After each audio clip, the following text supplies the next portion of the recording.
Our faculty and staff believe in work, hard work, and they truly exhibit a spirit that is not afraid. War Eagle. Go crazy, Cadillac! Go crazy! I mean, who don't want to come to Auburn? Oh my God! Davis is going to run it all the way back! Auburn wins! We're about excellence and innovation. This is Auburn being Auburn. I believe in Auburn. War Eagle. And love it. Listen, we're a football school, but we're also an everything school.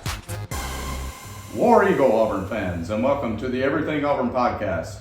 I'm your host, Auburn Communications Director Preston Sparks, and this is the place for learning all about the amazing people, places, traditions, and hard work that sets Auburn apart from the rest. Seinfeld was a show about nothing, but this is a podcast about everything Auburn.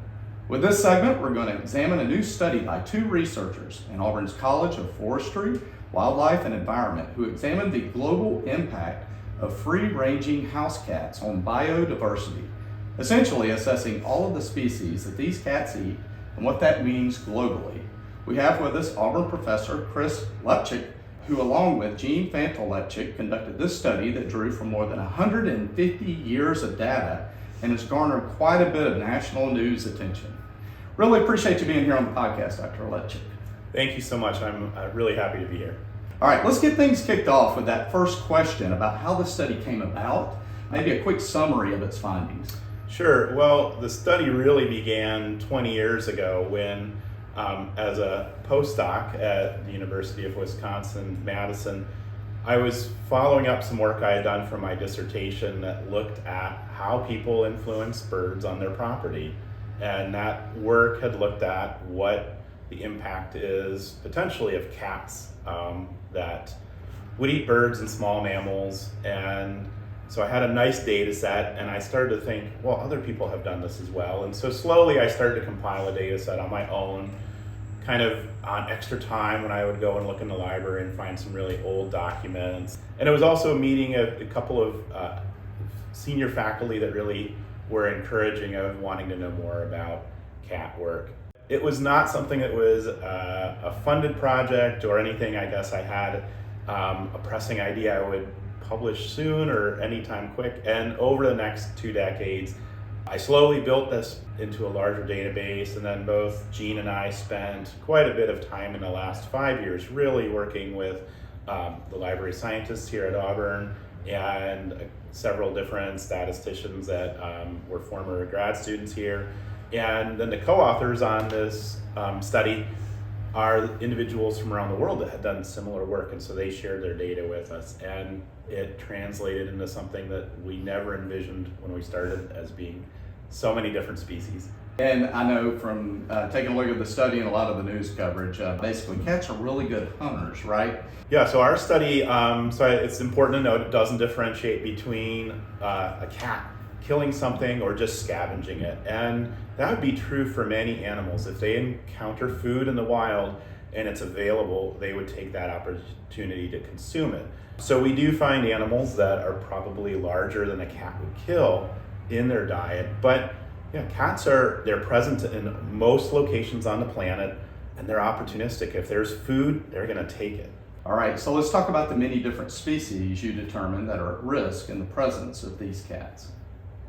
Yeah, so we found that of over the 2,000 species that we identified, that about 16 to 17% of those fall under some classification by the International Union for the Conservation of Nature, that they have some status of conservation concern. So it could be that they're vulnerable, but there are quite a few that are actually threatened, near threatened, or on that decline to extinction. And finding those kinds of species is quite troubling because those are species that we don't want to lose and we have great concern over, and they represent a fairly large fraction of the species we found in our study. So could we just maybe delve a little further into what that means for biodiversity? Yeah, biodiversity as a whole is critical that we think about all taxa. And so when we're only looking and caring about birds or mammals, that's important, but we need to think about the totality of different species on the planet. And our study finds that cats are pretty indiscriminate. And One group that I think we were both surprised, but we actually lack a lot of knowledge on, are insects and invertebrates. And I think most people, most scientists don't consider cats as a species that eats a lot of insects, but they have a lot of protein in them. They're a great food source. In some locations on the planet, insects are very common. It would be what they encounter. But insects represent a foundational component to our ecosystems.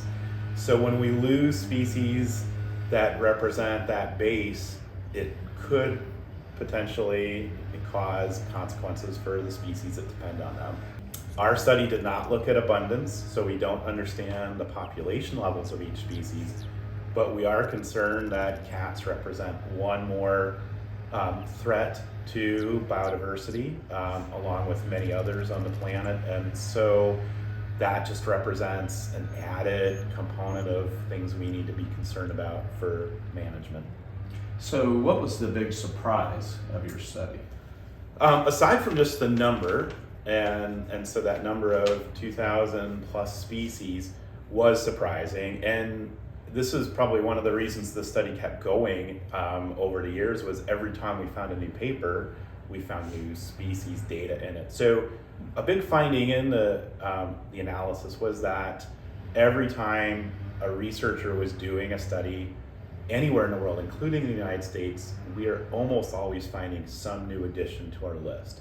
And we had over 570 studies that we looked at, and that seems very large. So if we're not getting close to that number of what total diversity is, it means that there's a lot left to know. The other surprise is really that insects and invertebrates. Those were not taxa we thought we would find so many. And we know we really undercounted, because many scientists that are doing these studies, they're like myself, or they're focused on wildlife, so they're mostly looking at vertebrates, and they are not taxonomists or entomologists that really can look at all of what comprises different insect species. The other thing is that insects are soft-bodied, and we really can't do a good job identifying them in feces or stomach contents, which is where most of these data come from. All right, now I have a question. I'm not sure if this fits with your study. I'm sure a lot of cat owners, though, are curious about this one. Why outdoor cats sometimes bring their kills back to the house? Do cats sometimes not eat what they kill? I think you touched a little bit on that just a minute ago. Cats are opportunistic, so if there's something available, they are likely to kill it. Cats are pretty well known for killing things without eating it, and so we really don't know at times when they kill things, and they may leave them in the wild and never bring them home. But I don't know that we have a great knowledge base of why cats bring dead animals back to show them off, but it's common throughout the world to see that. And I think any of us that have ever seen a cat with a food item in its mouth know that cats don't eat everything, and they also like to play with food, and it's just kind of an outcome that I think we don't fully understand. So taking a look at your study, what possible recommendations maybe might come from this?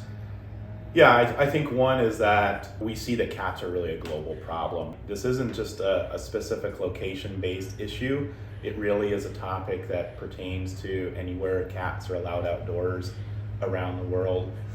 While our study did not look at management implications, we do know that there are several aspects of both policy or management that can be beneficial both for the cats and for biodiversity. That includes having cats either indoors or having the opportunity, if they go outdoors, to be on a leash, or what we think of as catios, so attached structures. So not really allowing them to freely roam. And we know lots of studies now demonstrate that an indoor cat has a longer lifespan. It's going to have fewer parasites, lower levels of disease, and it's going to have a better quality of life overall. But aside from that, things like spaying and neutering cats. The big challenge really is that we have a pipeline of cats that go into the environment because of, people may just not have time or money, or they get tired of a pet. So responsible pet ownership is really a big component of this. Finally, things like microchipping, just identifying a cat. Many people lose cats that don't want to, and the same with dogs. So when we have pets microchipped, it allows us to obtain them from a shelter or any other organization that might pick them up. And I think that most families really do want to have their cat part of their family and not lost or not know where it may go. So those simple things are pretty straightforward. And I should mention that a lot of spay and neuter options, there are lots of ways to reduce costs on that, and microchips are in most cases under $5 or $10. Just for the record, I have a cat. She stays indoors. About the only hunting she's doing is for her treats, right? She's often very, very hungry, looking for something to eat. It does make me think about her in terms of cats being nocturnal hunters. Late at night, I'll hear her, meowing, running around the house like crazy. Is that what we typically see with cats? We do, but it does vary some. So there's actually now been a lot of work looking at when cats are active and how big of an area they roam over. And it really varies based on where they live in the world, if they live in a city or they live in a country kind of setting. But cats they spend a lot of their day sleeping. And so they aren't really that active, moving around animal that I think maybe we view kind of in the media or just even if we own a cat. But you're right, cats are very active at night. Whether or not they're in a house or out in the environment, and that is really just part of their life, their natural history. So beyond this latest study, let's talk a little bit about your journey to Auburn, what you teach, your key areas of research. Sure. Well, I came here about 10 years ago from the University of Hawaii, where I was a faculty member. And in terms of my teaching, I've taught a variety of classes here at Auburn and previously, and some of those are kind of one-time classes and some are things I teach every year. So I teach wildlife ecology, conservation and management, landscape ecology, a class called the Conservation Biology of the Hawaiian Islands. It's a field study for 2 weeks in Hawaii. And then most recently, I'm also teaching research methods. It's a graduate student class. And my research areas really kind of are diverse. I'm an ecologist by training, and most of my work and that of my students and colleagues is really focused on trying to collect data to affect management and policy. So I do a lot of work on invasive species and endangered species, but also do a lot of work with citizen science. How can we have individuals help collect scientifically valuable data? I do a lot of work in urban areas, and I still have a big place in my heart for working on birds. Very good. All right. So what would you say to a prospective student out there who might have interest in your area of expertise, maybe be thinking about enrolling in the College of Forestry, Wildlife, and Environment? Yeah, well, wildlife and the broader area of ecology, it really have big needs. The world is undergoing a lot of change, and we need people that are interested and want to do science-based management. And our goal is to train those individuals and can go out and work in not just Alabama, but here in the Southeast and throughout the United States in jobs that have a great deal of technical expertise. It's really good to enjoy or at least be able to work with other people, because almost all problems that we deal with in wildlife and conservation have a human component to them. So science isn't just for those that only want to sit in a lab or only want to work by themselves, but it's really an interdisciplinary and collaborative group, and there's really a lot of opportunities in the world today for them. So is there anything else you'd like to add to the listener, maybe about the study, maybe about Auburn as a whole? When we consider the work that we're talking about today, cats are just one species, and they're just one issue that we deal with in conservation, but it's a tractable problem. It's an issue that is something I think all of us can work towards addressing, and it's also something I think is very relevant in everybody's lives. Cats are something we know what they are, they're easy to see, and for those of us that may struggle with trying to feel like we're making a change in the world, things like keeping a cat indoors are a fairly straightforward but valuable way we can make change in the world that's positive for both animals and wildlife. And I think that we have a lot of opportunities like that here at Auburn for students and the public to be engaged with how we can make the world a better place through science. Well, thanks so much again, Dr. Lepczyk, for joining the podcast and enlightening us on all things that cats eat. We really appreciate it. I hope everyone listening learned a few new things and grew their knowledge of everything Auburn. Make sure to check back on our show for future episodes as we continue to look at everything that makes Auburn so special. War Eagle. Thank you so much again for having me, and War Eagle.